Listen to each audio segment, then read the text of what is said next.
What's up guys, this is Wenzes. Welcome back to my channel where we talk about personal development for INFJs and how to create an epic life on your terms. Today we're talking about curiosity killed the INFJ.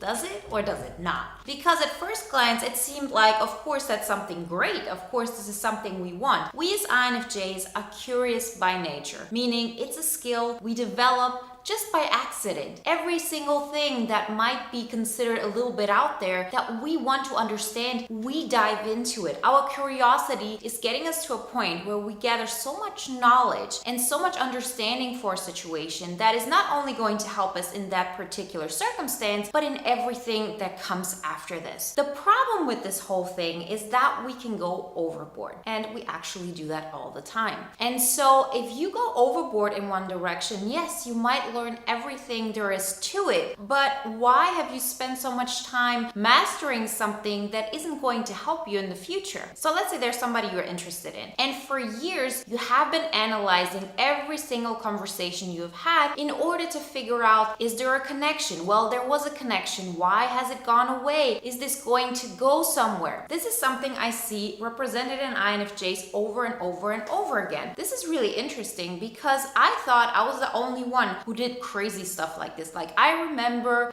being obsessed about a potential relationship for years, and this thing wasn't going anywhere. In my mind, of course it did. In my mind, I understood the situation better and better, and there's no way I could have just walked away because my curiosity told me that's something to look into. There's stuff to understand. There is a connection there. Let's figure out where this thing went wrong and what we can do in order to fix it. This is not just an ego thing or something like this. INFJs are pretty good at managing rejection. It's the fact that we are not certain what this is about. We are not certain of why this is happening. Our curiosity doesn't let go of us. So in that situation, you might understand that person perfectly, understand where they're coming from, what their favorite thing to do is, whatever it is. But still, you've spent 6 years obsessing over a person when in reality, that person hasn't made a move. Maybe they think there is a connection. Maybe they do have feelings for you. But the reality is they are not with you. They are not doing any of the steps that would be necessary for you both to move forward. And I see this with INFJs in all kinds of scenarios, not just in relationships. I've seen this in work situations where you continuously try to prove how well you're doing. You're trying to understand the situation, your coworkers, your boss. You're trying to understand the circumstance so you can apply yourself over and over again in order to get better. And you do that in the hope that one day people will recognize what you bring to the table, how well you're doing all of this, how much you've understood. And you gather all of this knowledge that might not lead to fruition right now, but you know in the back of your mind, one day it will. So what is the whole dilemma here? What is the problem? Why is the video called Curiosity Killed the INFJ? Because we spend so much time being curious about certain things that are not helping us in the future. So let's say you would be in an abusive relationship. It does not matter what kind of connection you have. It doesn't matter why that person acted the way they did. It doesn't matter that they had a bad day and then you said this one word and it triggered them. You know, you might understand all of this. Your curiosity is guiding you towards a path which allows you to create a pattern, which allows you to understand the situation, the person, and what might happen next. You are gathering all of this knowledge, but still, you're gathering it about a person who you shouldn't be with in the first place. Same thing at that workplace. No matter what you do, no matter how well you understand that situation and that workspace, if you're not in a position where people want you to win, you can understand everything perfectly, and still, you've spent so much time wondering how you could improve at this job, when in the end, you're never going to be better at that. When you never can measure up to what they want from you. Because in their mind, this coworker, this boss, whoever is in there doesn't want to see you win. And it's not on you to prove them wrong. Same thing with that abusive relationship. So why am I saying this? Because we have to understand to what point curiosity is your biggest friend, and at what point we just need to say, okay, right now I'm going to close that door. Because the thing is this, once you're able to close certain doors, you automatically are going to go to the next level. It's like closing all of those doors that are not leading anywhere, meaning you're not expressing energy towards that. So you have energy left, and then you can only use that energy to move forward in a better direction. So meaning, let's say your energy could go all out in the field, 360 degrees degrees all around you, right? In all kinds of directions. And then you cut off left and right, and let's say back and front. The thing that is left is up. And so, of course, the more doors you close, the more you say, I'm not going to spend time understanding this job because I already know if my mentor doesn't want to see me win, if my boss doesn't want to see me win, then this is a waste of time. I'm not going to think about what that potential life partner would want or how they think or if we have a connection or not. If the last 3 times I've tried something, I have seen that nothing changes. By the way, guys, don't forget, this Saturday, we're having a free Epic Life Masterclass. And with this, we also launched this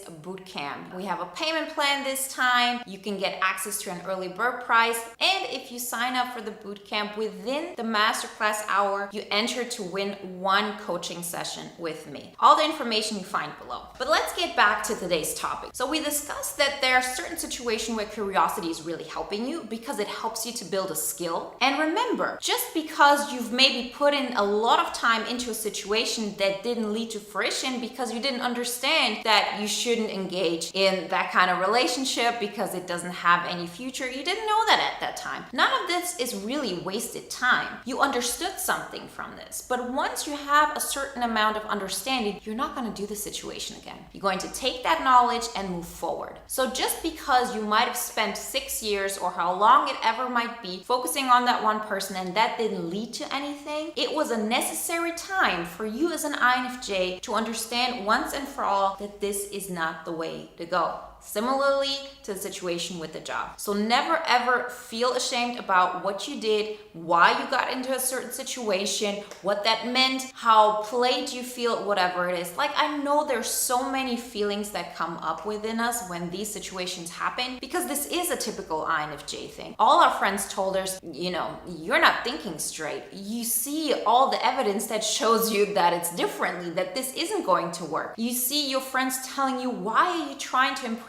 your boss when he or she has shown you over and over again that they don't value you? We're not listening to this because our intuition and our curiosity tells us that there's something there. And there is something there. It's just projected on the wrong thing. And it is necessary for us to go those situations very often in order to really prove to ourselves, not to others, that this is not the way to go. Because we do think differently. And since we do think differently, we can't rely on other people telling us that's the right way or that's the wrong way. So often we do things knowing it's going to trigger people. We're going to say certain things that will reveal a truth about others that will help us. We've done this so often that when we get a feedback, it doesn't necessarily lead us to feeling rejected, which is a great thing because we get the feedback that shows us, oh, now I know I shouldn't spend my time thinking about that person or putting an effort into that work because that's a door I need to close. What we as INFJs have to learn here is to figure out where is that balance. When is curiosity a great thing and when does it get to a point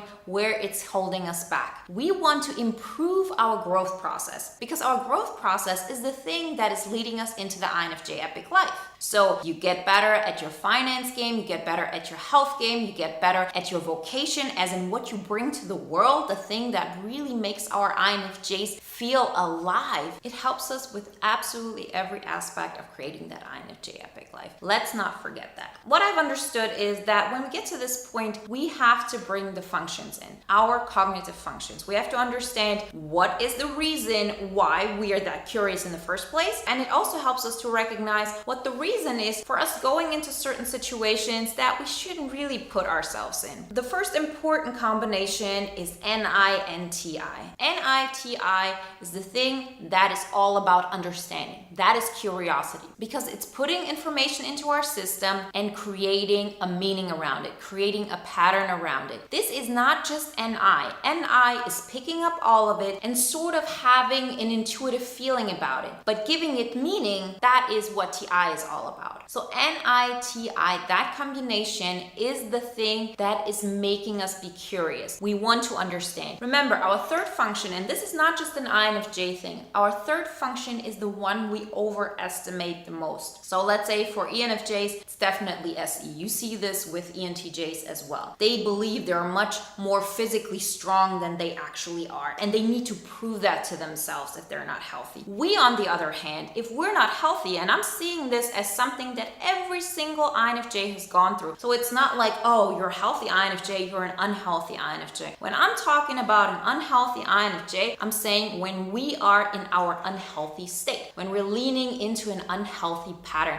We all have done it, and we all have the tendency to go there if we're not careful. So we overestimate our TI, meaning we want to understand so badly that we're also leaning into this when we should know better. And here comes the other function that is important: extroverted thinking. It's the one we lack the most. Extroverted thinking is externally observable facts. This is the thing we ignore completely. So the fact that that other person has not once called you in the last 5 or 6 years, has not once asked you how you were doing, or anything of that sort, that is something we completely ignore. The only thing we focus on, oh, there was a connection, there was something going on, they act weirdly, so we do trigger them somehow. That is what's going on in our mind. We're not thinking about the fact that our boss never once made us feel great about what we did. We don't think about the fact that our coworkers consistently underestimate us. What we think about is, oh, I did this one thing and then I saw that it helped the entire group. I have to make them understand that. The story goes on and on. So once we know that this is going on, and remember, we as INFJs are abstract thinkers, so we have to use this knowledge to our advantage. We know this is how our mind functions. We know where our weaknesses are, and we just have to learn how to manage them. And we also know what our strengths are. The NITI thing can be an amazing tool. But remember, if you go overboard, that's the so-called NITI loop, where you consistently try to understand a situation over and over again without having any new information. That's when we sort of go insane, when we sort of have a reality break or whatever has been happening to so many of us. I know it has happened to me. So, and the other thing is ignoring TE. TE is not something we like. It's not something we're naturally good at, and it's also not something we have to master. But if you just include this a tiny little bit into your thinking process, you are actually going to be able to close those doors so much sooner. So yes, you might go down the curiosity route and have an interaction, find out what that person is really about, if they're interested in you, if they're willing and able to come up. Because very often it's not just even a thing of, do they like me or not? There are fears, there are things going on, blocks within people that are holding them stuck. The only thing that matters is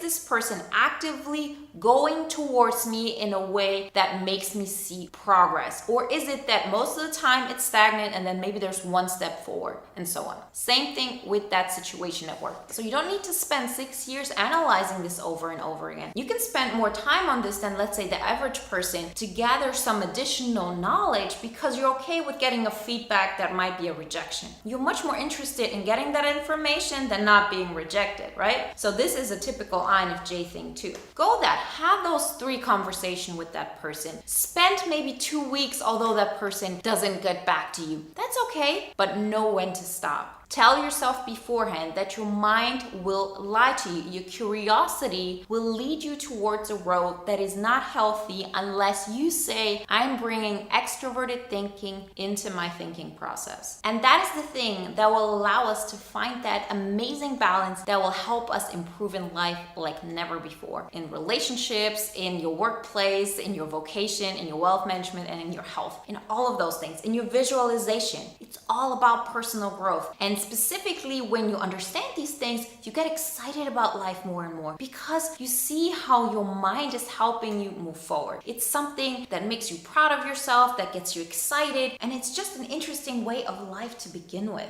because you see the results so quickly. Close those doors more often. Make it a point that you ask yourself much sooner, do I have externally observable facts that this is worth me spending my time on? And be honest with yourself. Know that your curiosity might think you're gonna get some kind of satisfaction through understanding that. But remember, that curiosity will live on, regardless if you put it towards something that isn't going anywhere, or if you close those doors and automatically this curiosity leads you to those things that you haven't closed the doors on yet. It's on us to just continuously close doors, and so our pathway becomes more narrow. The more narrow it becomes, the more time we spend it on a path that helps us to become more of who we want to be, on a path that makes us feel good about ourselves, because we continuously know what to remove that is keeping us in an unhealthy state. Curiosity is an amazing thing for us INFJs. Let's also use it to create an amazing life. It's okay if we spend all that time on those other things. We're not going to do that anymore. Now that we know better, we're going to do better. Remember, on Saturday, we have our free Epic Life Masterclass. It's going to be here on my YouTube channel. And with that, we're also launching the next Epic Life Bootcamp. We're going to have a payment plan. You can get an early bird price if you sign up to the link below, and we're gonna answer your questions. And by the way, if you sign up within that hour of the masterclass, you enter to win one coaching session with me. If you want to watch another video now that is in alignment with today's topic, so you want to go deeper, then watch the video on the undeniable superpower of the INFJ. Like always, guys, I wish you a wonderful day, a great week, and I'll talk to you next time. Bye.